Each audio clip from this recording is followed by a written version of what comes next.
Dans cette vidéo, on va découvrir plusieurs stratégies que certaines femmes utilisent pour garder le contrôle dans leurs relations amoureuses. Et vous allez voir, certaines vont vraiment vous surprendre. C'est parti! Je suis une personne de très toxique, j'en suis très consciente, et si demain j'ai la chance de tomber sur quelqu'un de très sain, je vais faire en sorte de rendre cette relation toxique et cette personne toxique. C'est-à-dire que je vais te pousser à bout, tu vas sortir de ma vie parce que bien évidemment je suis très consciente que on en a marre, et je vais te reprocher ta réaction en mode tu m'as abandonné alors que c'est moi qui t'a poussé à bout.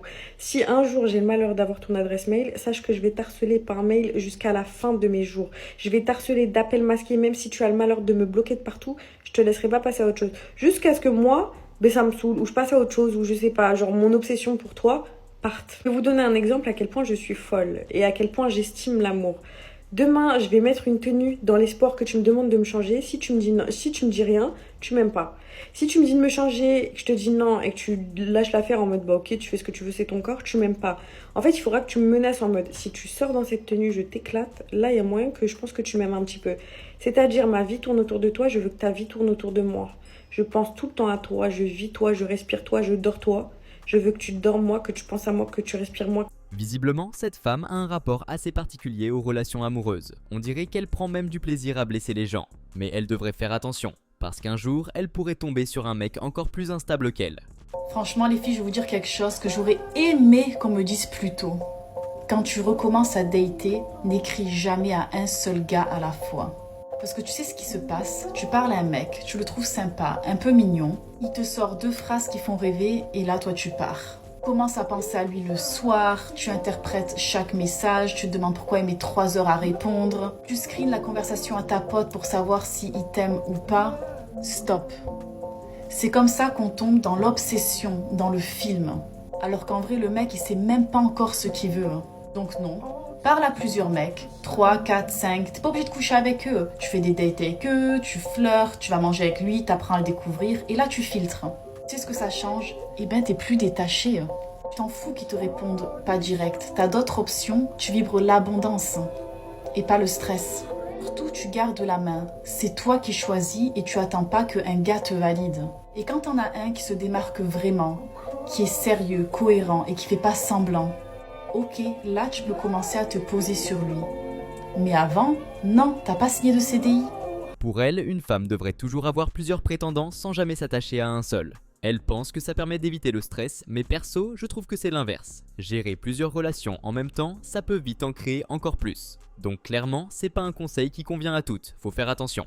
Les mecs adorent, mais quand je vous dis adorent, c'est qu'ils adorent à un point tu t'en rends même pas compte. Tu lui dis qu'il est beau, ok, il va être content, moyen. Tu lui dis qu'il est drôle, ok, ça va le saucer, mais voilà. Tu lui fais des cadeaux, ça lui fait plaisir, mais bon, il s'en fout un peu.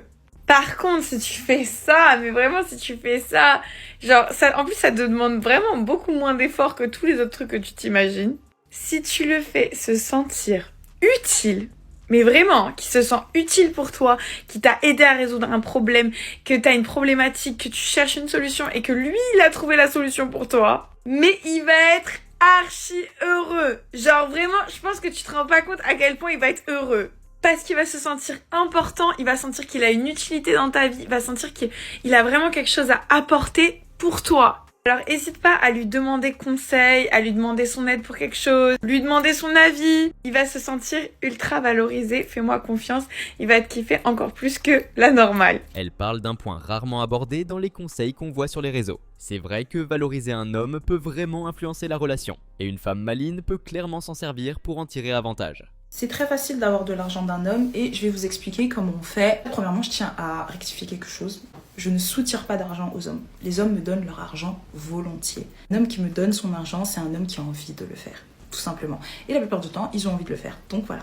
Premièrement, je suis quelqu'un qui ne m'attache pas émotionnellement. Je suis jamais tombée amoureuse d'un mec. C'est jamais arrivé. Ça n'arrivera sûrement jamais, je pense. Parce que je suis pas quelqu'un qui est romantique. Je suis pas quelqu'un qui cherche le grand amour. Je m'aime beaucoup.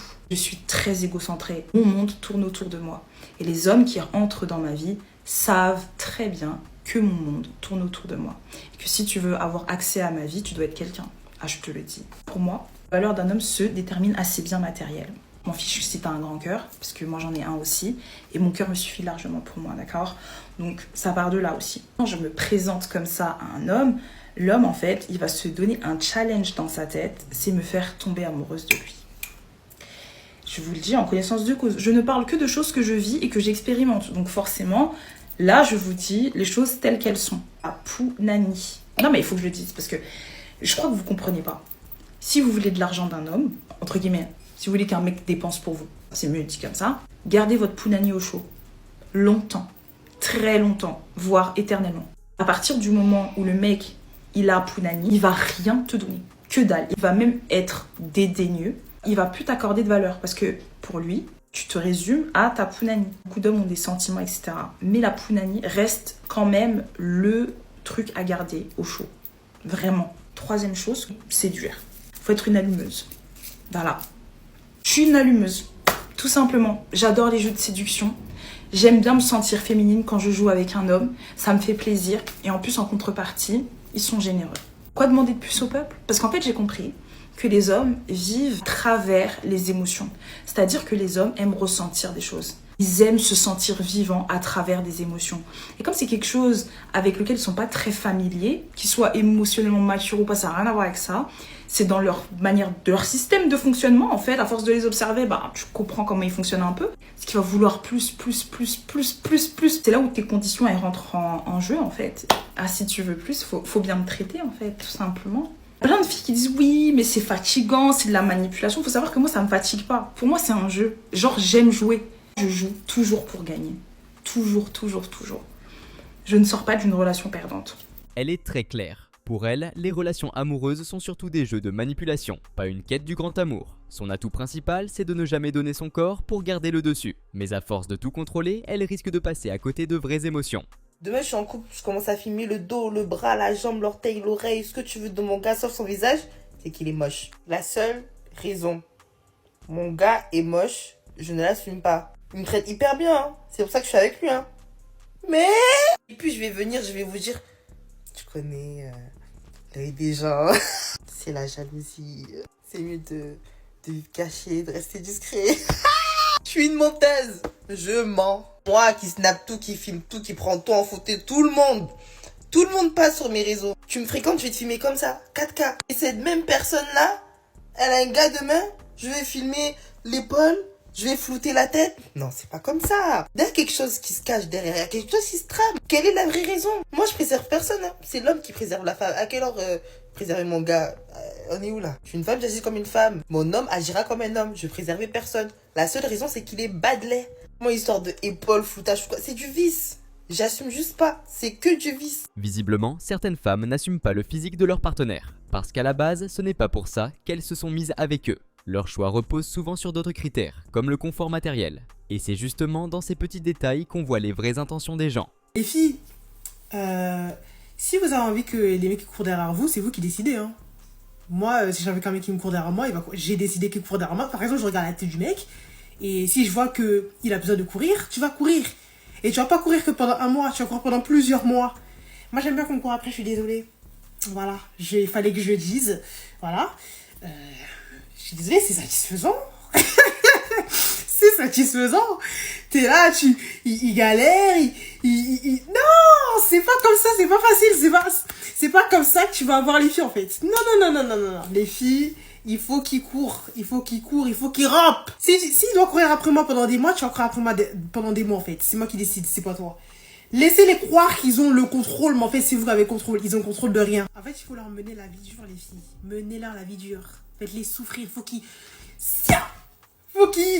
endurent. C'est bien. Coucher comme ça, faut pas tout donner, hein. Non.